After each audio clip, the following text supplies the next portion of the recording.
Now, Rock Talk with Mitch Lafon. Nice. Look at that. There he is, everybody. Well, listen, Corey, it's so great to meet you. I'm Jeremy. Nice to meet you. That's Mitch Lafon. Yep, the one and only. Hello there.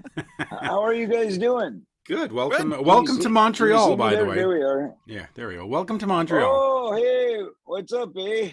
Hey. Hey, up in the Great White North, eh? Hey, you guys are doing good up there, I hear, eh? Well, sort of, yeah. Have you filmed a movie up here, by the way? You must have. You love your man Trudeau. No. He's a really popular guy up there, I hear, eh? No. With some people. I'm joking. I know he's not that popular right now. Things are amok. That's what I know. Yeah, but man. Yes, my wife is Canadian, guys. My wife is Canadian. So, yes, I know all about it. And not only that, but, of course, my best friend, who's no longer with us, was also Canadian. So lots of Canadian bacon, content, shall we say. Nice. We're hitting our CanCon quota tonight. I like it. So, there you go. I'm officially a Canuck. Yeah. Well, hey, as long as you're a Habs fan, we're good. Montreal Canadiens fan. I'll take what I get. You're an LA Kings fan, aren't you? No, not really. Oh, good. I was trained, I will say, by Luc Robitaille and by Mark. I forget his name. Mark Messier? The other guy. No, this was back in like the 90s, man.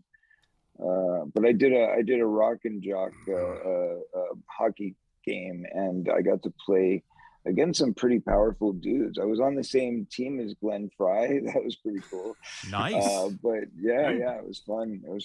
And we got to train in the Kings ice rink and all that stuff. So yeah, I like them, but I don't really get behind hockey enough to really follow any team, but I have seen games in Toronto. I've seen games in Vancouver. I've seen games in Los Angeles. Well, there you go. Never had a chance to come up to Montreal and watch the Canadians in the church, though. I've been to Montreal. I just haven't seen any games there. Well, we'll take care of that. Let's fix that one up. We'll get you in the private box, man. We'll do it next time. There you go. Radio station's private box. Let's do it. All right, so let's. I love it.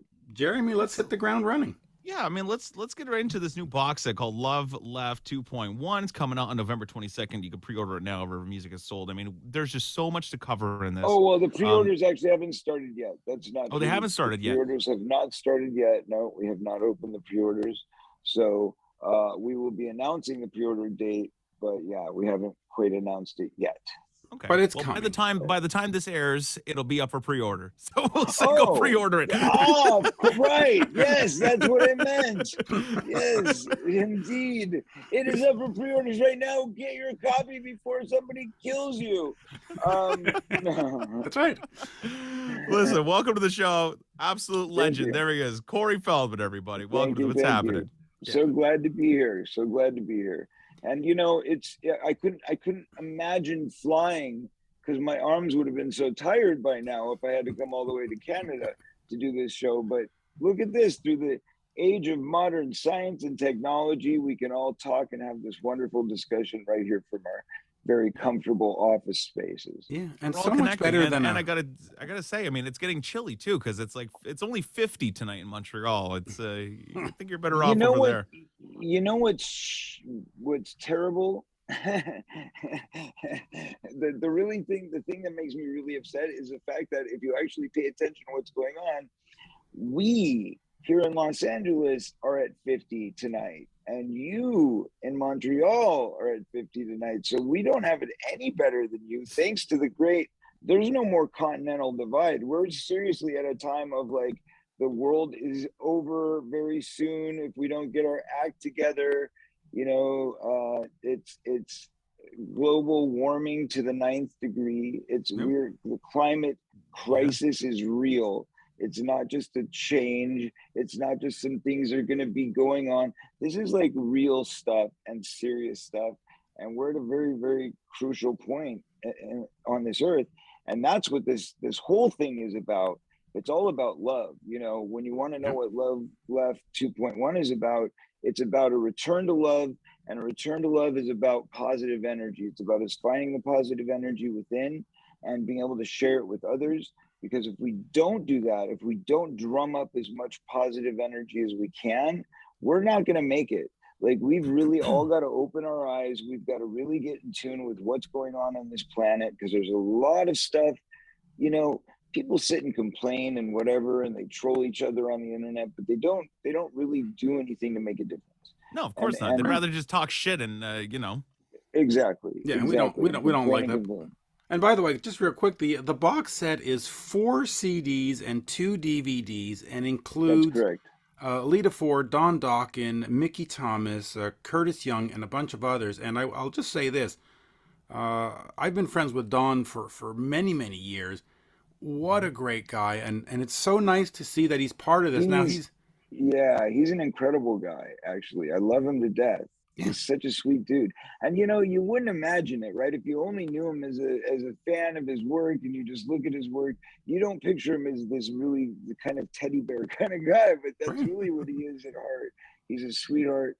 And he probably doesn't want me to say that either, but you know, he is a badass. He's a badass too. I mean, that's what makes him such a great guy, is that, you know, he can be a badass and he can be a sweetheart all in one. And that's what Don Dokken is, man. If it wasn't for him, we would have never had this project. I mean that. Like, he literally inspired me. He inspired me to do it, because, you know, I had long thought, hey, I know I've got to try and preserve these tapes.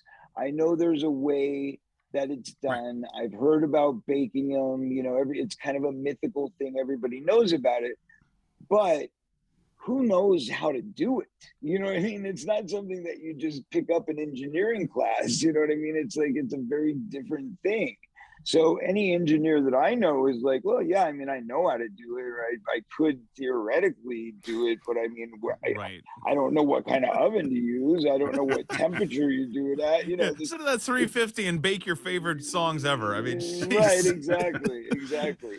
So it takes it's a true science, and ultimately, it just so happened that when I met Don, he had, you know, started talking about how he had, you know, been baking his tapes and doing this whole thing. And I was like, really? You do that? And he's like, yes. And I'm like, you know how? And he's like, yes. And I'm like, yes, tell me, explain, show me the way, you know. And he did, you know, he took the lead, and he actually called up one of his buddies who is like a professor scientist of this sort of thing. And he came in and like, you use this very special chemical to clean every inch of the tape, you know, because they were all like moldy and they'd been sitting in like a flooded garage. They weren't preserved at all. They were just sitting in like a room? No, not at all. Literally, yes. It was this giant kind of vault that moved from place to place, where, you know, wherever we would go. So, you know, there had been, like, it would be in a garage for a while, and there would be a flood in the garage, like a you know, dishwasher would blow and the water line would leak into the garage, or, you know, things like that. And exposed to the elements. Yes. So we lost a lot of stuff that way. But before that, there was, you know, years of people thieving and stealing stuff from my life, and all kinds of stuff like that. So, you know, I lost so many things through the years just by theft. People coming in and out of my life and taking things as they went along, you know. So that was always kind of never fun. But on top of it, you've got floods, you've got fires, you've got, you know, wear and tear, irresponsibility, because I went through, you know, a certainly irresponsible phase when I was younger, you know. So there's all of that, you know, you mix, and then you've got a rummages who comes in and rummages through all your crap and throws it everywhere, you know. So it's like, the idea that you could actually keep anything these days for 35 years is kind of a miracle. And that's what's great about this whole thing that I'm doing right now, is not only did we salvage and save these great songs and videos and VHS tapes and all of that kind of mythical stuff, but we also have this entire vault of like all of my, I don't even know what to say, like memorabilia and belongings from like stuff that I've saved along the way from different movies or productions or whatever that I've kind of kept up on like shelves through the years as like, look at this display of like all this random stuff.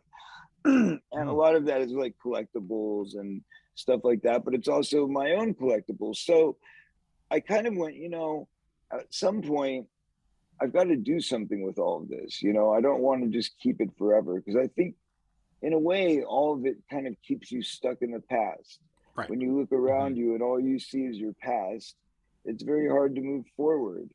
And I think there's kind of a letting go process that comes along with letting it all go. So I kind of started realizing like, wow, this album, Love Left, was my first album. It came out in 93.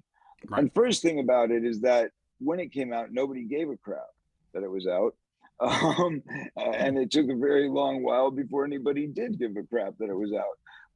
In fact, I remember literally the first month or two that it came out, I would literally run around to like friends in Hollywood, influential people, and I would try and hand them the record. And I would say, please listen to this, it's really good. I swear, it's really good. And they'd be like, yeah, kid, whatever,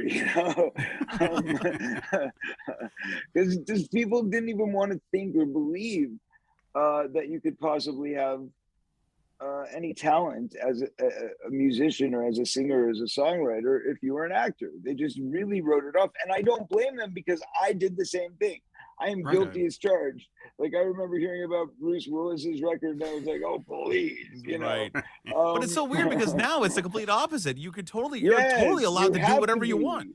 No, you have to be. It's like a rule. You literally need to be a triple threat. But that's how it was in the 50s. It's just that I happened to grow up in this really weird era called the 80s, where all of a sudden it was unpopular to have talent.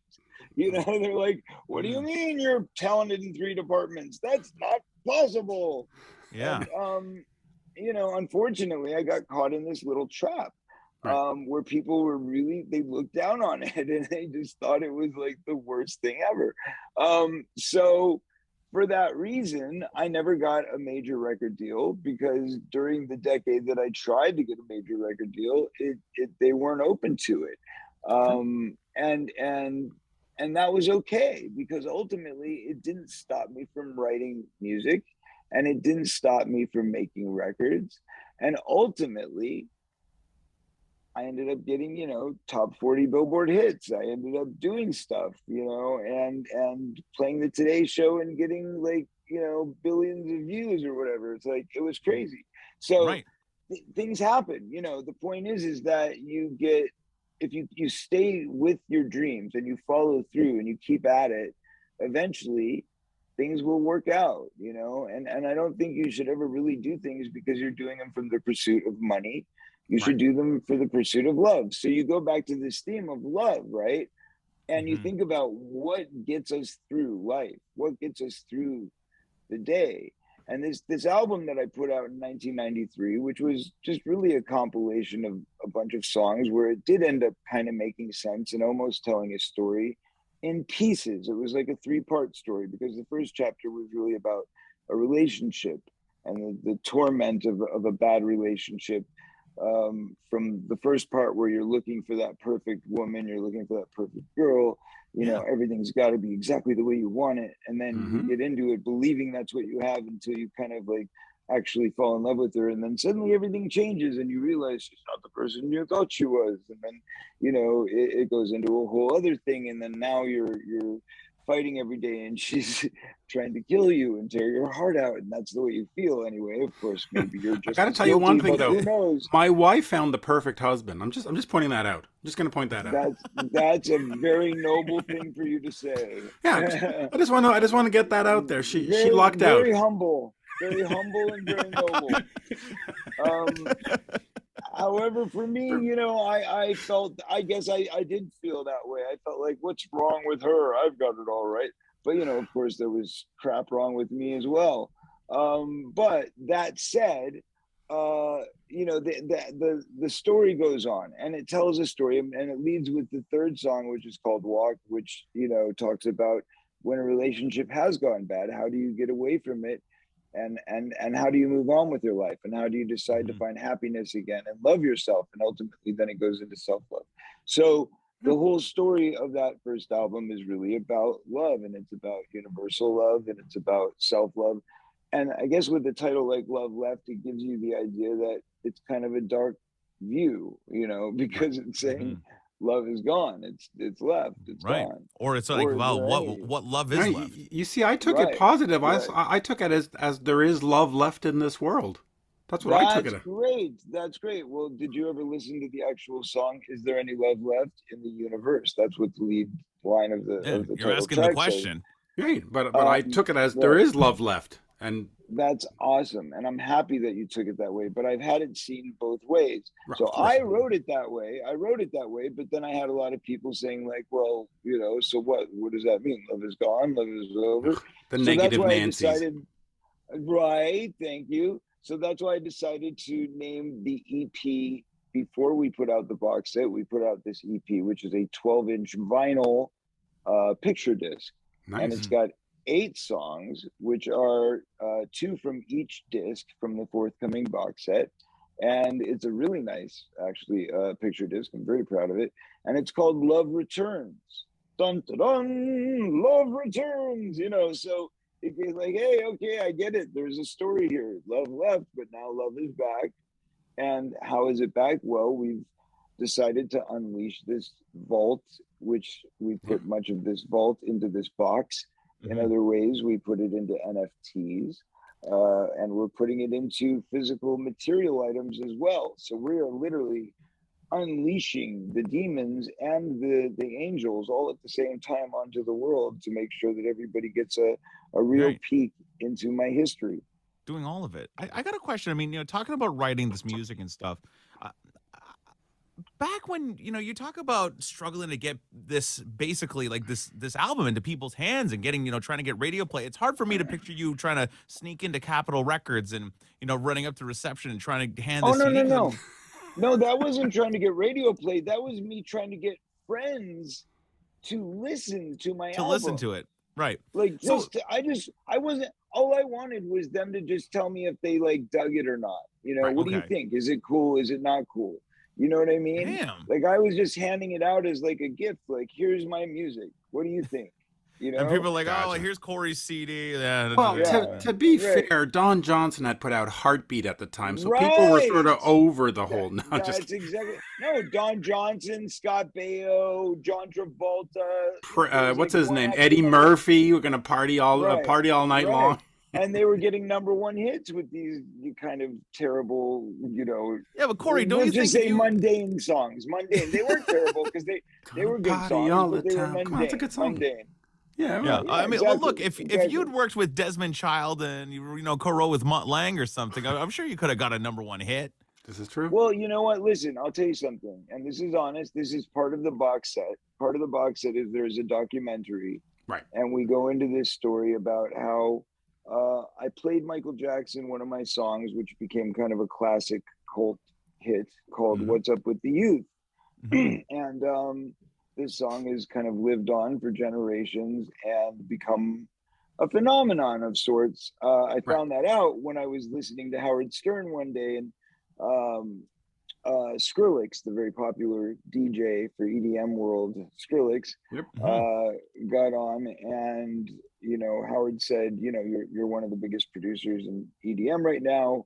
What are you listening to? Like, what makes you move these days? And he goes, Corey Feldman, actually. I'm a big Corey Feldman fan. And he's like, oh, really? What Corey Feldman song? And he goes, what's up with youth? What's up with youth? I remember that. That was a while back, that interview. Yeah. He goes, I know that song, right? So he's like, wait a minute, this was on my show. Okay. So anyway, it was kind of a throwback, callback, whatever. Yeah. So actually, in Strokes and I ended up doing a live show together, which was a lot of fun. I performed with my wife, who's DJ AC, and we performed for his birthday party, which was a great fun event where he came up and he sang "What's Up with the Youth" with me, and it was a lot of fun. But anyway, the point about that song is that I played that song for Michael Jackson. This is all in the documentary that we shot. Right. But I've never told the story before, but it's a really good story about how, you know, Michael listened to the song, and if you want to hear what he said and what his thoughts were, you have to buy the box set and watch the documentary. Bam! There you Wow. No. So You is like it that actual lead? footage You of like that him lead? hearing? Is it actual footage of him hearing the song and giving you a No, genuine reaction, or like It's the story. No. the It's just me story? telling this story, but I do include. There's a little bit of footage of Michael in there from that very trip where I played him the song. So we actually do have the footage of the day that he heard the song in Wow. there. How come Michael Yeah. never set you up with like Teddy Riley or like Quincy Jones? Like, you know, No, work with my But producers. this is my point: is that Michael offered something to me. I won't tell you what it was, but he offered something to me, and I refused. Right. Wow, we're Yeah. gonna have to get the documentary. Yes, you will. You'll have to see what I'm talking about. Well, I'm waiting for But the pre-order for that box set. on to other Yeah. things. Well, the pre-order, I believe, is going to be on November 22nd. Good. Dun, Oh, dun, okay. dun. Well, it says due out on November 20 22nd. No, So we've had to push it back just a little bit because Okay. we're having such tremendous success with this ear thing. Yeah, I want to that talk we about that are ear thing. now- Right, that we're now doing the big auction on Halloween, which is we couldn't really be promoting both equally at the same time. Right. Yeah, we're going to try tonight. There you go. There you go. Well, listen, before we talk about the NFT with the Stand By Me and the ear and everything, I mean, there's a couple of things that I wanted to ask you because my buddy Adam is a big fan of yours and I told him I was going to be talking to you. So he wanted me to ask you this. What do you remember about working with Dick Miller and working on The Burbs? Well, we all had fun. It was a good time. I mean, I was in a strange place. I'd been going through a lot of abuse for many years, and it was, you know, I'd been led down the path of drugs and all of this by my abusers, and so it was a rough time. I mean, that was right before I got, you know, before I hit bottom and before I kicked or right after I'd kicked the abuser out of my life. It was right after. So I was, you know, I was kind of trying to stand on my own 2 feet, but still very shaky.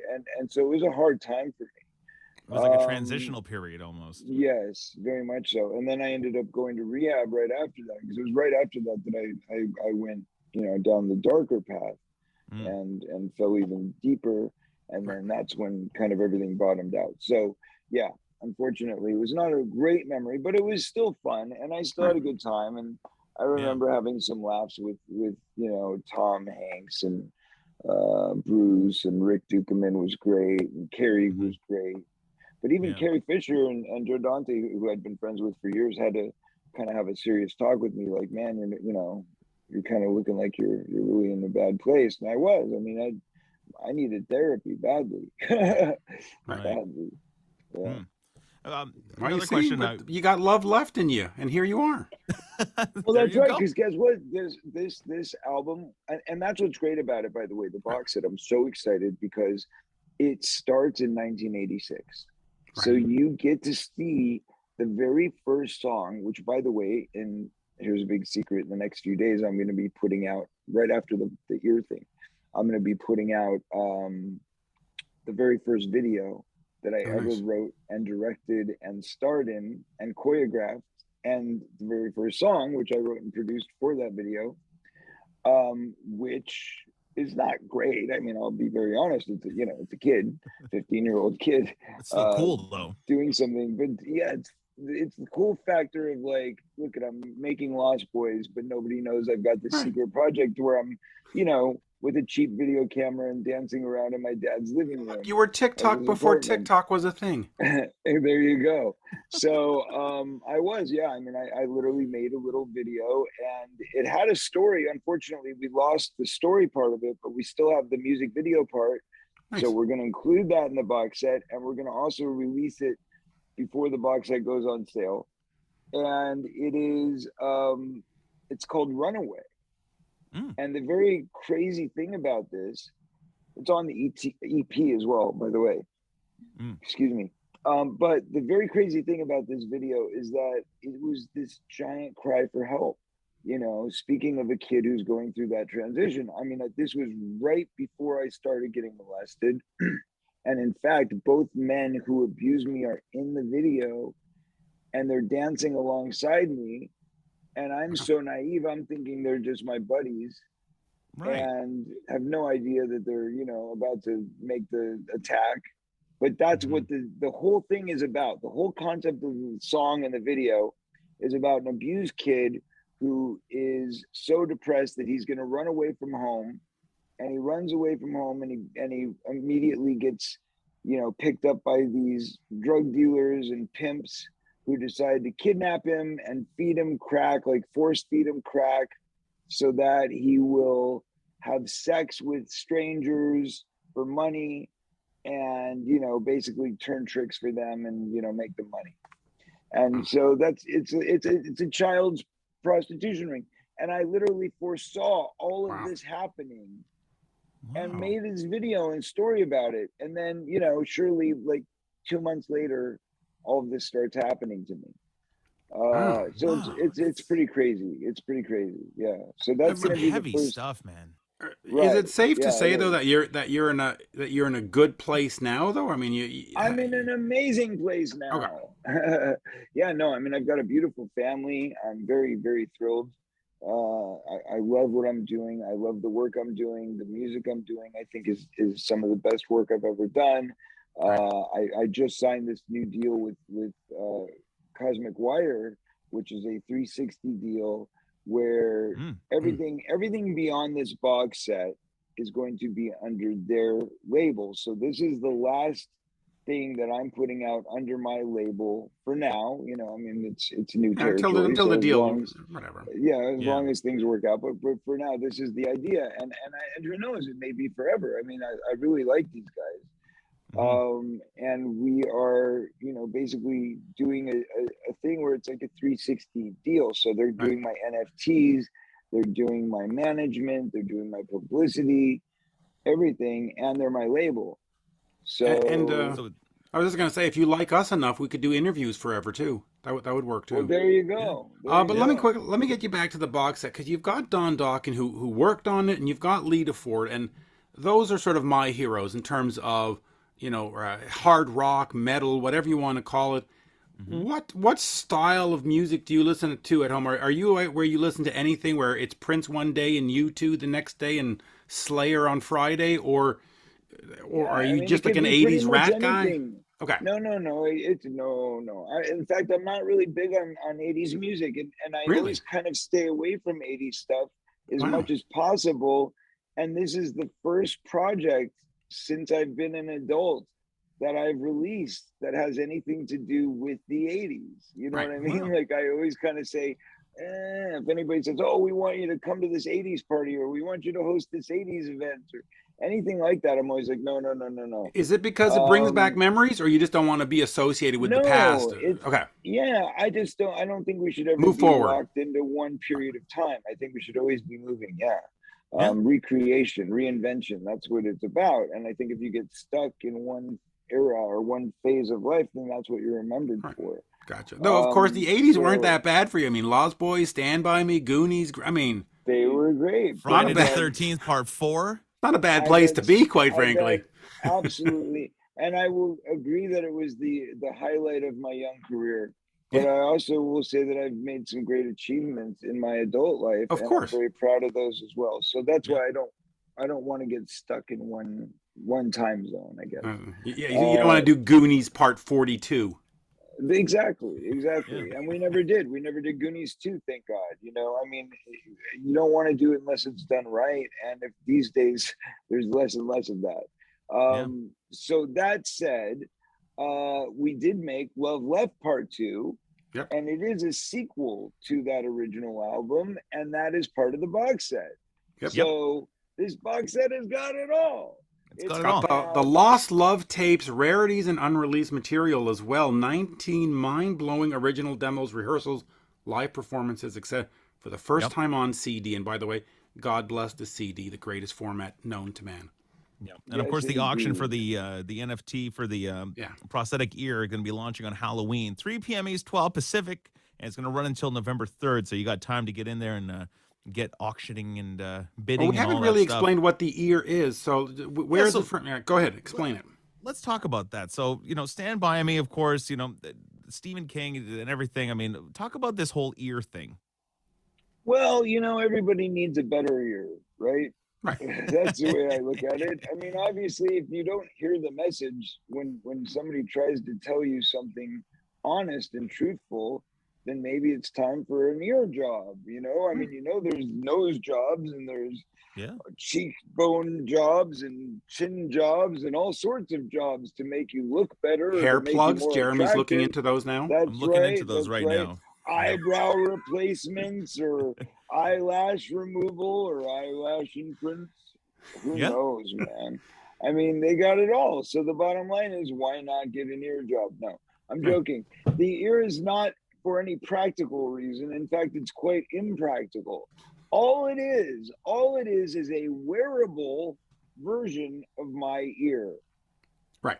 From the Stand But By it's Me. not right. It's not my ear like normally. It's my ear from Stand By Me, but it was molded from my ear today. So basically what we did is we took the original makeup, the original art, if you will, that was created by the makeup artist who originally created it, who is an Academy Award-winning makeup artist. Was it Tom Savini? Because I know you worked with him on Friday the 13th, part 4. No. He did Friday the 13th. No, it was Monty Westmore. Okay. Monty Westmore did the I would have taken Monty that. Hall as an answer too, just to say. No. It was Monty Westmore. There was the very famous Westmore brothers. There was a few of them that did makeup. But anyway, so he had also won Academy Awards, but we had a Academy Award nominated makeup artist to take his burnt ear and then a mold of my ear and update what that molded burnt ear would look like today if it was on a grown-up Corey Feldman, right? So that's really what it is. So we have a replica of the Stand By Me ear, a la my ear today, and people can now buy it and put it on their own ear and use it for Halloween. It's a great costume. I mean, of course, you can't really disguise yourself with an ear, but look, glasses work for Clark Kent, so why not an ear? Hey, Spock, you can get away with Spock ears. Of course you can. Hey, listen, I mean, the surgical mask. Even if it's only one. Right. Lend me your ear, Corey. That's right. Great. I mean, they're all left-sided ears, so you can't do two of them. But I guess you can have one backwards. You could have one backwards ear, which might be interesting. That's scary enough, I think, right there. It's an NFT, though. Do they actually get the product, or does it live like in a museum somewhere? No, and they can... We keep it. Right. No. What it is it's part of. Okay, so the NFT. Let me try and kind of explain how it works. It's part of the blockchain, so it's a unique signature thing, right? It lives there in perpetuity. It's on the blockchain. It's in the blockchain. You can't get rid of it. It's always going to be there. So you have what's called a crypto wallet, right? If you're a collector. And so when you buy the ear is sent to you in the mail, and then the actual NFT is sent to you via the crypto wallet. Now that's just for the regular old thing that we're doing right now.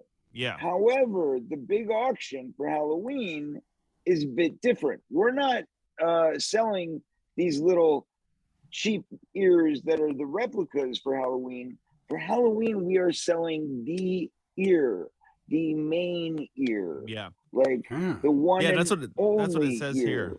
Yeah, it is the actual ear. Right. The actual prosthetic ear that I wore 35 years ago, that I have saved somehow all of this time, can now be yours. So in other words, you can pay an extraordinary amount of money for a 35-year-old piece of latex. True, but it was part of the Teddy Duchamp Stand By Me thing, so come on. Yes. That's history. Not only is it a piece of cinematic history, but it is also going to a very good cause. Yes. Which is the Let Me Help Foundation. And that is a very, very good reason for people to dig deep and give, because it's obviously a great novelty to have, whether you're a collector or you're a museum or whatever, but knowing that the money is going to also go to a very good cause, it's incentive. Yeah, and let me just explain that cause. The Let Me Help is a foundation in support of anti-bullying, cancer, and COVID-19 relief. So just the anti-bullying is it's good enough. Is important. Oh, well, it's good me, enough. I can relate. Yeah. Well, it says here one lucky winner will receive the authentic prosthetic ear worn by Feldman in the film, along with a one-of-one digital art NFT. In addition, he's also offering a mold of his current ear, like we talked about, with an NFT that's available for $12 plus shipping and in limited supply. So you can go That's right. Do that too. That's right. So the bottom line is you can go to the website right now, which is cfnftme.com. And I spell that out in literal letters, cfnftnme.com. And by the way, I love the tagline. It says, wear it for Halloween, throw darts at it, use it as a coaster. The possibilities are limitless. Use it as a keychain. Yes, that's right. Well, sure. Hang it from your car mirror. I don't hear why not. They can be earphones. I got one. You go to your wife, you go, look, honey, you talk so much, my fucking ear fell off. It's terrible. That's right. You can use it as an ear set. No, there's lots of stuff that you can do. You talked my ear off. Right? No, we actually got a letter from somebody who said, I love my new ear. I talk to it every night, and it's great getting stuff off my chest. Not only that, but we sent out a prop ear in the beginning. The first 150 people got three ears in one. No, they got three actual ears instead of just one ear because, well, we messed up. So we gave them an extra ear because it took so long to get the ear that they ordered. So we got them the extra ear, which was a prop ear, which they could tilt up because it was thick foam, you see. So they could tilt it up just enough to set their iPhone on it and use it as an earphone stand. Oh, that's great. Or an ear pod. An ear pod. Now, by the way, this is your first NFT because it says also here that David Pascal, the chief creative officer at Cosmic Wire, is going to be working on other NFTs based on some of your other iconic films, The Goonies, The Lost Boy, The Gremlins, Dream a Little Dream, and The Burbs. So is that something that's going to roll out like before Christmas, or is it 2022, 2023? We can only work so fast, my friend. Right. Trust me, I would like to get it out born yesterday. Right. But unfortunately, in the great topsy-turvy world of COVID-19, we do our best to get one product out a month or a year or a lifetime. And if you're lucky, they're running late, you'll get an extra one. Yeah, not only that, listen, if it wasn't for, the great shipping delays of 2021, who knows if we'll even get things in time for Christmas this year. But I want one of those ears, by the way. Let's all hope. Well, I'm sure something can be arranged. Yeah. We're going to get one of those ears. And by the way, the Gremlins scared the living out of me. I hear you know the right people. I hear you know the right people. Yes. Yeah, people's ears are sitting in the middle of a ship container somewhere in the ocean. Jeez. That's right. Well, I have to say, you're talking my ears off. We're good at this. Why not? We can go all night. No, well, we'll finish with this here. We've also got a 30-minute concert. It's the end of the ear special. Get it? Okay, right. Sorry. Yeah, hey. But you've got a 30-minute concert from 1989 that's featured in this box set. What else we got? You were on Canada's Much Music, which is terrific because they never played music. But now, look, you were there on the Electric Circus. I was there, and I actually sang, which means there was definitely music for a night at the moment that I was there. Yes, which is great. And you've got also a backstage pass from the Corey's Heavenly Tour from 2017, and I gotta say, that tour was nuts. You had the angels and the wings and the roller skate. It was cursed. Let me tell you, it was the tour from hell. It was Corey's Heavenly Tour from Hell is what it should have been called. But are you doing more? No. Because I missed it. Listen, unfortunately, fortunately, it was a huge success. Everybody loved it. Everybody wanted to see more. It was wild. But unfortunately, we were infiltrated by some very bad cards, shall we say. Right. And they did a lot of damage. They really caused a lot of problems in our home life, our personal life. And it got overwhelming and overbearing to the point where my wife and I just said, we've had enough. We can't deal with this anymore because, it's when you're in a band, you're really opening yourself up to people. You're letting them into your personal space, your personal life. And when you have people that take advantage of that go out there and make up stories about you and lie about who you are as a person, and it's like, it's like being sexually assaulted. It's the same kind of a feeling. It's being taken advantage of, and it hurts. And I feel like we have too much trauma, too much PTSD to do that. So instead, I think we will go out again. My wife and I, she's talented. I'll keep her around, but but we'll go out with more of like a family band. I think, people that we know and trust. Yeah, take Jeremy out. He sings and plays guitars. Corey, I don't know him quite well enough yet, but after a few trips to the mountains, I'm sure we'll be just fine. There you go. And and we'll finish this on the new movie. 13 Fanboy just came out. Oh boy, yeah, did it. Anything good to say about it? No, I'm not really in it much. I'm not in it much. It's I watched it. I watched the premiere. It was a very decent film. Yeah. I mean, if that's the kind of movie you're into and that's your thing, it's definitely right up there with those type of movies. Oh, nice. There you go. So there you go. There you go. I think we've said it all. Yeah. Corey, you've said it all. This was awesome. Thank you. Well, it was the least I could do and the most I could say. So there you go. So where could everybody go again? So what's the URL? Because you said it so greatly. Oh, thank you. Dun, dun, dun. Yes, you can see cfnftnme.com. That's cfnftnme.com. And that's to get the ear. If you want the ear, if you want to be a part of the auction, you can go there as well as cosmicwire.com. And then if you want a copy of my EP, which is available right now, the 12-inch EP is available at coreyfeldman.net. And the box set, as soon as it's available, we'll be sending you guys a link. So there you go. Perfect. Beautiful. Awesome. Well, this has been a great pleasure because I grew up on your movies. I mean, Jeremy saw them 30 years after, but I grew up on them. So this has been fun. Well, thank you so much. Thank you guys for watching and supporting and coming and having fun too. We appreciate it. And I'm glad I can join your show and me and my giant box. Here, let me get out of the way. Let me get out of the way of my box. See, now you can see it. It's a heart-shaped box. You see? Yeah. And listen, hey, as soon as I heard the word Don Dokken, I was sold. So I'm in. Yeah. Love it. Well, listen, Don is a great guy. He really is. And Lita, unfortunately, she didn't come back. You know what wasn't in that press release, I noticed, because it went out prematurely, but is Michael Damian. Michael Damian is also in this box set. Wow. And Mickey Thomas from Starship. Yeah, he's on there. He's listed. Yeah. Let's see. He's doing the song "Dream a Little Dream 30," featuring Mickey Thomas. Right.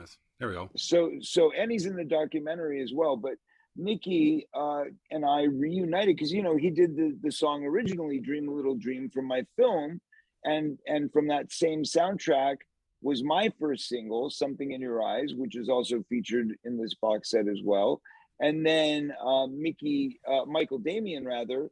Also had a #1 hit single, "Rock On," from the same soundtrack. And that was kind of the boom of his music career as well. So Michael Damian came back to talk about it because we remixed and remastered our song, "Something in Your Eyes," for the first time and released it on this box set. So he's in the documentary talking about how, at the beginning of my music career, he was one of the first guys that I got to work with. And then Mickey Thomas came back and we reunited because he did the song, which was the title track, and I had to lip sync to his vocal as I went down the bleachers, and I did that dance, which became so wildly popular, that scene. So I was always embarrassed because it was not my voice coming out and I was lip syncing. So now we made up for it 30 years later, and as a tribute to all the people that we lost on that film, we got back together and we did a duet version of Dream a Little Dream, and it's a rocker. It's really good. You can actually download it and play it on your show if you like. Yes. It's available right now, you know, Spotify or iTunes or any of those places. You can go grab it. But yeah, Dream a Little Dream 30. It's a great tune, and it is a rocker. I assure you that. Awesome. Perfect. Yeah. Perfect. Yeah, that's cool. Well, Corey, this is absolute thrill to chat with you tonight. We're going to get this up ASAP, so we're going to try and drive people to the auction. It'll be great.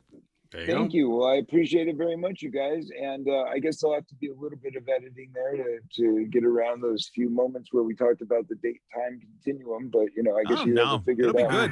It'll be good. It'll be fine. People will figure it out. I mean, you know, the internet. Yeah, exactly. People will be watching this 20 years from now. That's right. Well, there you go. Peace and love, guys. Peace and love, and thank you, and keep making movies and keep singing. We love it. Yeah. Thank you so much for the support, guys. Keep making those radio shows and podcasts. We need more people talking. Thank you. Absolutely. Hey, before you go, could you cut a quick ID just to say you're watching the Jeremy White Show? All right, you got it. When you're ready. Hey, this is Corey Feldman, and you're watching the Jeremy White Show. Boom. Perfect. Boom. Man's a pro, you know. He's a pro. It's not his I've first done time. it before. Just once or twice. Just once or twice. Thank you, sir. All right, Corey, Thanks, we'll let you guys. go. You guys have Cheers. a great night. You All too. right. Cheers. Bye-bye now. Bye-bye. Bye.